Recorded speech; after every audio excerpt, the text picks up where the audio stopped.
Now, ladies and gentlemen, welcome again to the analysis of YOLENO TV. I hope you're well from wherever you're watching this channel. I'd like to start this session by appreciating you so much for your support. If you wish to support us, just like this video and subscribe to our channel. Thank you so much. Now, let's head over to the Standard newspaper.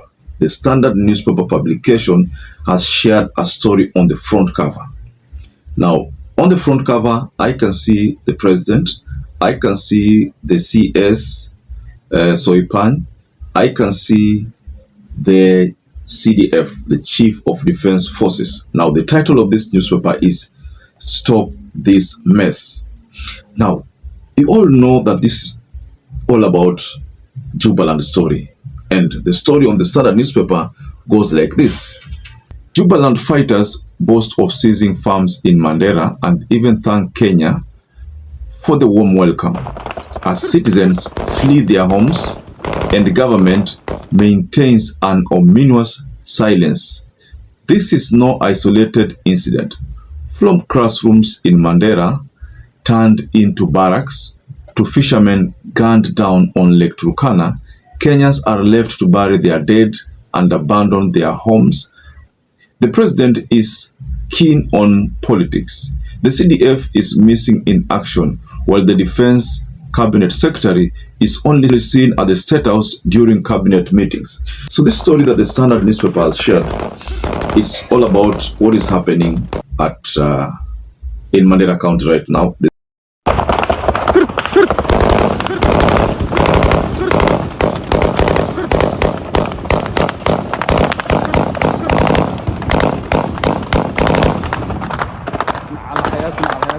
The situation is not good.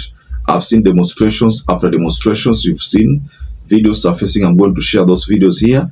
I've seen reactions from people like Maraga. I've seen reactions of the opposition faction led by RIGATHI. I've seen Kalonzo Musyoka make a statement on that. Kenyans have talked about this and nobody seems to be happy.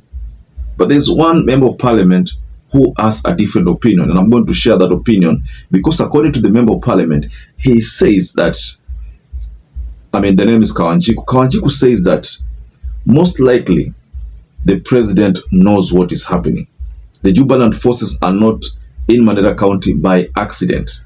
The president is aware about what is happening there.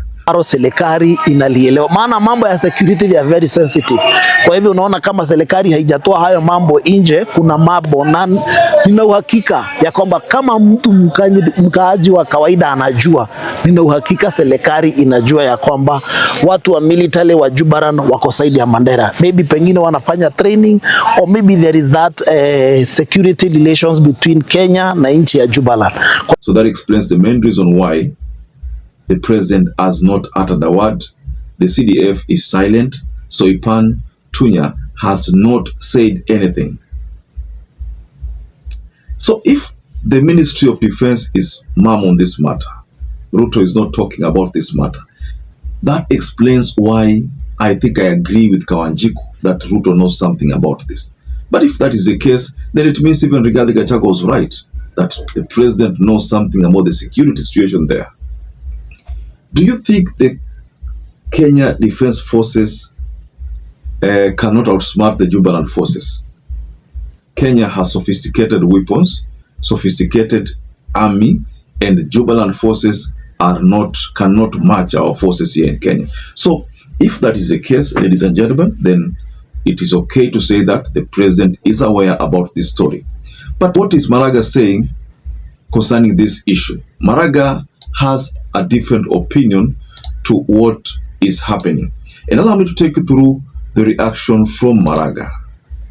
Maraga, being the former Chief Justice, has said, the protection of our territorial integrity is a fundamental duty imposed on the President and all state organs by our Constitution. I therefore call upon President Ruto to ensure the prompt withdrawal of Jubaland forces from Kenya.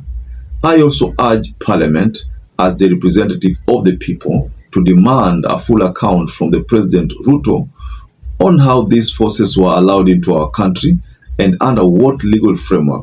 The rule of law requires transparency, accountability, and strict adherence to the constitutional procedures, especially in all matters of national security. This is a serious violation of our sovereignty, sets a dangerous precedent that could embolden external actors to interfere with our internal affairs and weaken the confidence of our citizens, as it has already done. If you realize that Maraga is sending a very strict message to William Ruto on the issue of the Jubaland forces, and Maraga is reminding William Ruto of his role, because he's the commander-in-chief of the armed forces, his role.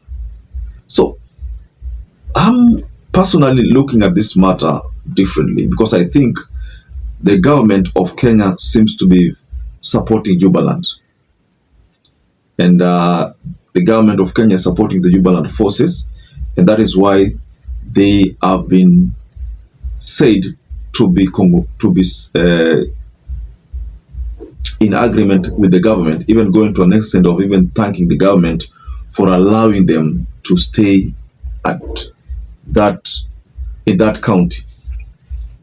Going by the statements from the people in Mandera, it's as if the Jubaland forces are fighting with the Somalia army forces, and because they fight, because it's as if they have been overwhelmed, they have decided to retreat, and their retreat has been done at a time whereby the Mandera people are not happy with the security situation there, so they have retreated to Mandera County.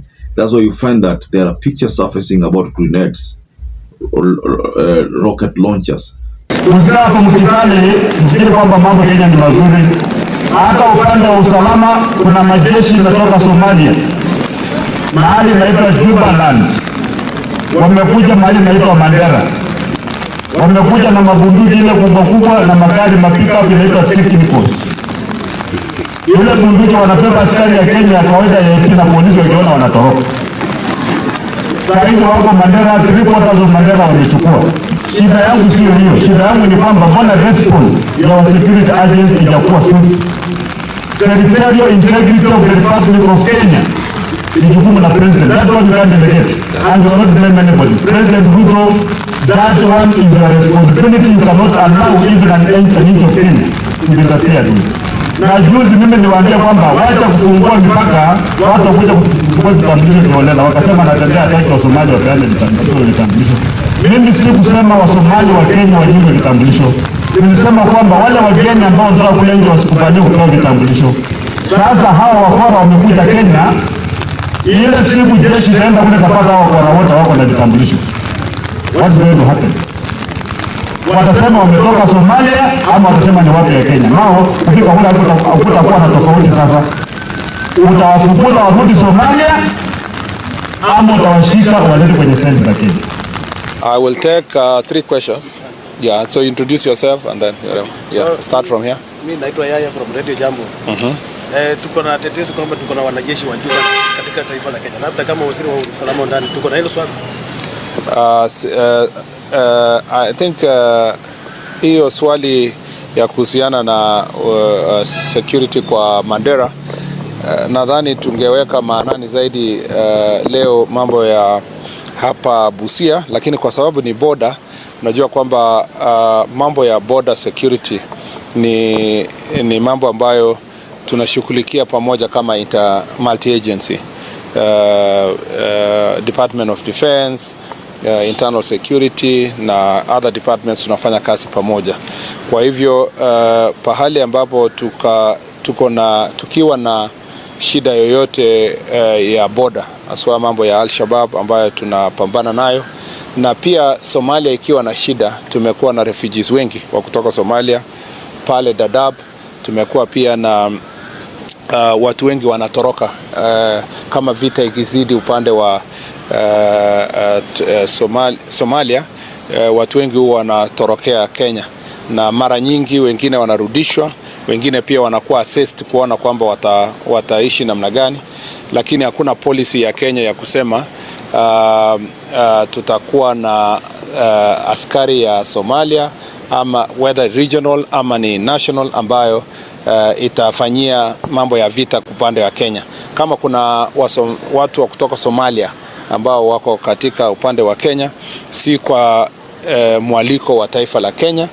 Thank you once again for choosing YOLENO TV as your favorite political channel.